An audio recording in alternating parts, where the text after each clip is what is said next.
അങ്ങാടിപ്പുറം മേൽപ്പാലം കഴിഞ്ഞ് നേരെ പോകുന്ന ജൂബിലി ജംഗ്ഷനിലേക്കാണ്. ഇവിടുന്ന് റൈറ്റ് സൈഡിലുള്ള ഈ റോഡിന് കയറുക. ഇവിടെ കാണുന്ന കാർഗിൽ ജൂബിലി ഈ ബോർഡിൻ്റെ തൊട്ടടുത്തുള്ള റൈറ്റ് സൈഡിലുള്ള റോഡിനാണ് ഇപ്പോൾ പോകുന്നത്. അവിടുന്ന് ഇപ്പോൾ ഒരു വലിയൊരു കയറ്റാണ് വരുന്നത്. അത് കഴിഞ്ഞതാ 2 റോഡായിട്ട് തിരിയാണ്. ഒന്ന് നേരെ പോകുന്നുണ്ട്, ആ ഒരു സൈഡിലുള്ള റോഡിന് പോയേക്കാം. ഇവിടെ കാണുന്ന റോഡ് നല്ല റോഡാട്ടോ. പക്ഷെ സംഭവം എന്താ വെച്ചാൽ വലിയ വണ്ടിയോ കാര്യങ്ങളൊന്നുമില്ല, റോഡൊക്കെ ഫ്രീ ആയി കിടക്കുന്ന അവസ്ഥയാണ് കാണുന്നത്. പൊതുവെ ഇവിടെ നിന്ന് ആരുമില്ല. സമയം ഇപ്പം രാവിലെ 6:35. അവിടെ കാണുന്ന ബിൽഡിങ്ങിന്റെ മുൻഭാഗത്തേക്ക് കുറേ അധികം ബസ്സാണ് നിർത്തിയിട്ടുള്ളൂ. സംഭവം എന്താ വെച്ചാൽ MES medical college campus central സ്കൂളാണ് വരുന്നത്. ക്യാമ്പസിന്റെ തൊട്ടടുത്തായിട്ട് റോഡ് വരുന്നുണ്ട് താഴത്തേക്ക്. ആ റോഡിന് പോയൊക്കെ അവിടെയൊക്കെ അതേ ബിൽഡിങ്ങിന്റെ പണിയും കാര്യങ്ങളൊക്കെ നടക്കണായിട്ട് കാണുന്നത്. ക്യാമ്പസിന്റെ ഭാഗമായിട്ടുള്ള ബിൽഡിങ്ങിനായിട്ട് അവിടെ വരുന്നത്. റോഡ് ഇവർ ചെയ്തിരിക്കുന്നത് ഫുള്ളായിട്ട് കോൺക്രീറ്റ് കാണാനുള്ളത്. ഇവിടെ വരുമ്പോൾ ആ ഒരു സൈഡുക്കും 2 റോഡായിട്ട് പോവാണ്. ഇവിടെ എന്തോ ഒരു ബോർഡ് വരുന്നുണ്ട്, അതിലെന്താ എഴുതിക്കണോ ആട്ടെ. കട്ട വെച്ചാണ്ട് അതിന്റെ മുകളിലായിട്ട് ഇവർ മാർബിൾ ഒട്ടിച്ചിക്കാണ്. അതിൽ എഴുതിക്കണം എന്താ വെച്ചാൽ ദുരന്ത നിവാരണ വകുപ്പ് എന്നുള്ള കാര്യങ്ങളൊക്കെ എഴുതിച്ചിട്ടുണ്ട്. ഇവിടെ വരുമ്പോൾ നന്നായിട്ട് വെള്ളം ഒലിച്ചിന് സൗണ്ട് ആയിക്കൊണ്ടിട്ട് ഒന്ന് കാണിച്ചു തരാം. ആ സൈഡിലും അതിലെട്ടിക്കണം, ഈ സൈഡിലും അതിലെട്ടിക്കണം. അതിന്റെ സെന്ററിൽ കൂടി വെള്ളം ഇങ്ങനെ ഒലിച്ചു പോയിക്കാണ്ട് ഈ ഭാഗത്ത് നിന്ന് അപ്പുറത്തേക്ക് പോകണ കാഴ്ചയുടെ ഇവിടെ കാണുന്നത്. ഇവിടെ ഫുള്ളായിട്ട് കാട കാണുന്നത്. ആളുകൾ വരലൊന്നും ഇല്ല തോന്നുന്നുണ്ട്. ഇവിടെ എത്തിയപ്പോൾ ഏകദേശം റോഡൊക്കെ തീരുമാനിക്കണം കേട്ടോ. ഒരു വലിയൊരു കയറ്റാണ് വരുന്നത്. ആരും ഇല്ലാത്തൊരു ഏരിയനായിട്ട് വരുന്നത്. ഡാർക്കാണ് ഫുള്ള് കാണുന്നത്. ആ സൈഡിലും ഈ സൈഡിലൊക്കെ കാണുന്നത് മുളകളാട്ടോ. ഒരു മലന്റെ മേലേക്ക് വരുന്ന റോഡാട്ടോ. വലിയ വീതിയൊന്നും ഇല്ലാത്ത റോഡാണ്.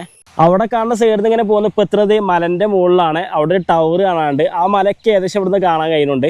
റോഡിന്റെ ഈ ഒരു സൈഡിൽ ഒരു മുള്ളിന്റെ കമ്പി എട്ടിയാണ്ട് പക്കാക്കി വെച്ചിരിക്കണു. ഇതിന്റെ ഉള്ളിലേക്ക് ആളുകൾ കയറാതിരിക്കാൻ വേണ്ടിയിട്ടായിരിക്കും പൂട്ടിയിരിക്കണം കേട്ടോ. നല്ലൊരു ഇറക്കം ഇങ്ങനെ ഇറങ്ങിക്കൊണ്ടിരിക്കുകയാണ്. അതിനുശേഷം അത് രണ്ടാമത് വലിയൊരു കയറ്റം വരുന്നുണ്ട്. അവിടെ ഇന്ത്യക്കാർ പുല്ല് കെട്ടുകയാണ് കേട്ടോ. ഒരു കയറ്റം കയറും, പിന്നെ ഒരു ഇറക്കം വരും, പിന്നെ ഒരു കയറ്റം കയറും, പിന്നെ ഒരു ഇറക്കം വരും. കുറച്ച് സമയത്ത് കയറി ഇറങ്ങിക്കൊണ്ടിരിക്കുകയാണ്. ഒരു മലന്റെ അപ്പുറത്ത് വേറെ മല. എന്ത് രസമല്ലേ കാണാൻ.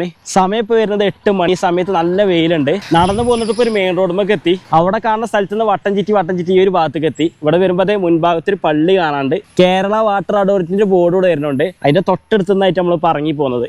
അവിടെ കാണുന്ന കടയിൽ പുക ഇങ്ങനെ പോകുന്നുണ്ട്. അവിടെ ദോശ ഇങ്ങനെ മുറിച്ചിട്ട് ചട്നിയിൽ ഇങ്ങനെ ഉപ്പിയിട്ട് മതി. പിന്നെ വരുന്ന മീൻകറിയാണ്. അതും നല്ല അയില, പിന്നെ പാലും. ചോലകുന്ന് നിങ്ങളെ കടക്കെന്തിന് പേരുണ്ടല്ലോ. ടോട്ടൽ വന്ന് 130 ആട്ടോ. ആദ്യം 120 ഇട്ടു, പിന്നെ ഒരു 10 കൂടി അഡീഷണൽ ഇട്ടു. അടിപൊളി ഫുഡ്. ഭക്ഷണം കഴിച്ച് ഇറങ്ങിട്ടോ. റോയൽ വീട്ടിലെ ഊണ്, അടിപൊളി ഫുഡ്. ഇവിടെ വരികയാണെന്നുണ്ടെങ്കിൽ ട്രൈ ചെയ്തിരിക്കണ്ട. ആ സൈഡിലായിട്ട് ചെറിയൊരു കടയാണ് വരുന്നത്. പക്ഷേ വീടിൻ്റെ മുറ്റത്ത് വെച്ചിട്ട് അവർ ചെയ്യുന്നത് അടിപൊളി ഒരു ഫുഡ്. നമ്മൾ കഴിച്ചതേ 3 ദോശയും മീനും 2 മീൻ എടുത്തിട്ടോ, പിന്നെ പാലും. മൊത്തം വന്ന് 130 റുപ്യ നമുക്ക് ബില്ല് തന്നത്. ഇവിടെ കാണുന്ന ലൊക്കേഷൻ വരുന്നത് MES മെഡിക്കൽ കോളേജിന്റെ തൊട്ടടുത്തായിട്ട് അവരെ ക്യാമ്പസ് വരുന്നുണ്ട്. അതിന്റെ തൊട്ടടുത്തുള്ള സ്ഥലങ്ങളായിട്ട് കണ്ടുകൊണ്ടിരിക്കുന്നത്. ഇവിടെ കുറച്ച് ഭാഗത്തിന്റെ മോൾ കണ്ടോ, അടിപൊളിയാക്കി ചെയ്തിട്ടുണ്ട്. സംഭവം എന്താ വെച്ചാൽ നബിദിനം വരാൻ പോകണല്ലോ, അതിന്റെ ഭാഗമായിട്ട് ചെയ്തച്ചാട്ടോ. കുറെ അധികം കാഴ്ചകളുണ്ട് പോകുന്നു. ഇപ്പോൾ പുതിയൊരു വീഡിയോ ആയിട്ട് വീണ്ടും കാണാട്ടോ. ബൈ.